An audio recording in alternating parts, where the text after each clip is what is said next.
piece that was purchased by the National Gallery is titled Augure. It's a 5 by 6 foot painting. It's acrylic on canvas. And with all of my works, the attempt and goal is always to combine various visual contradictions into one imaginary space. So I'm doing that through my use of line, form, texture, color, and bringing them together in a way that perhaps they compete a little bit within the canvas. I'm interested in creating these visual contrasts through a negotiation of oppositions. So I'm interested in, say, chaos versus control, or the artificial versus the natural, whether that be through color, so synthetic color versus more natural color, moments where the paintings feel as though there's clusters of more organic elements versus more geometric aspects. In doing so, I'm really interested in ultimately creating a sense of disorientation in a playful way that hopefully expands upon this idea of creating an unfathomable space. In Augure, as in my painting practice, I'm referencing the histories of abstraction, but I'm utilizing strategies of representation. So there's those elements to traditional landscape painting: foreground, middle ground, background, atmospheric space, texture, variety of texture, scale of the formal elements.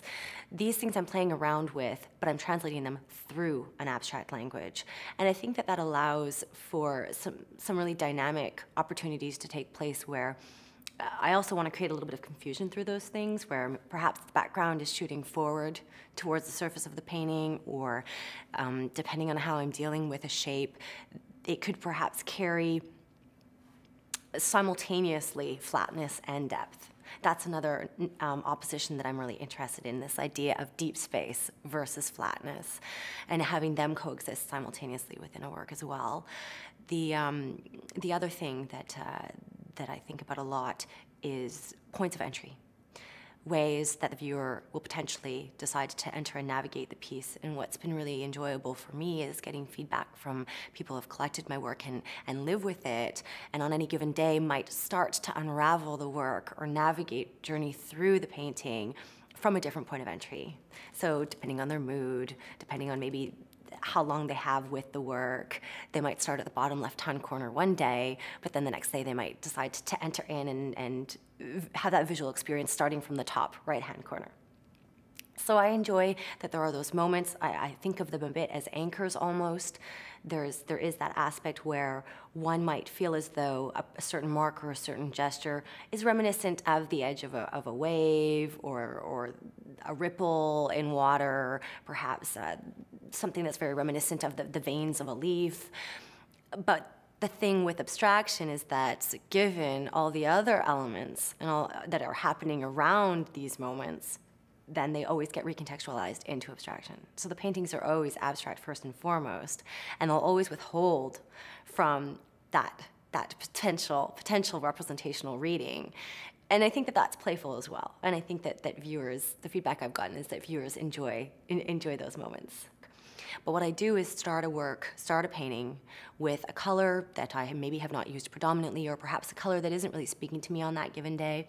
And by doing that, it sets up a certain antagonistic relationship between myself and the piece.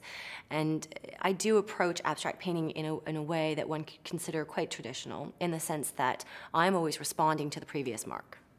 So it's sort of this question and answer, this conversation of myself going back and forth with what's actually happening on the canvas.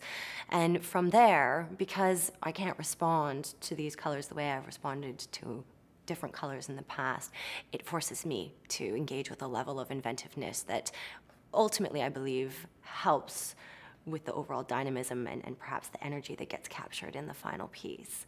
So with Augure, I started out with this sort of awkward peachy tone, actually, which still glows through from the background, but which also has been predominantly eliminated in other zones of the work. And then there was some interesting foils that took place, colors that played foil to that peach. Perhaps one might want to focus on the little mauve moment at the bottom. There's this kind of lavender octagon, but it's kind of grayed lavender.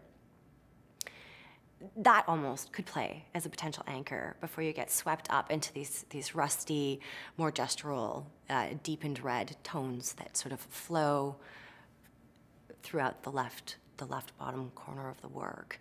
Another element that was really important to creating and developing the composition of this piece was that I was playing with some grayish greens in the top of the piece, and in using tape created this sort of inverted V form that also anchored one throughout these swirls that were more atmospheric, throughout these gestural moments that created this atmospheric perspective almost in the piece. And so those moments of angularity versus gesture tend to allow for some interesting visual tensions that I enjoy playing with as well.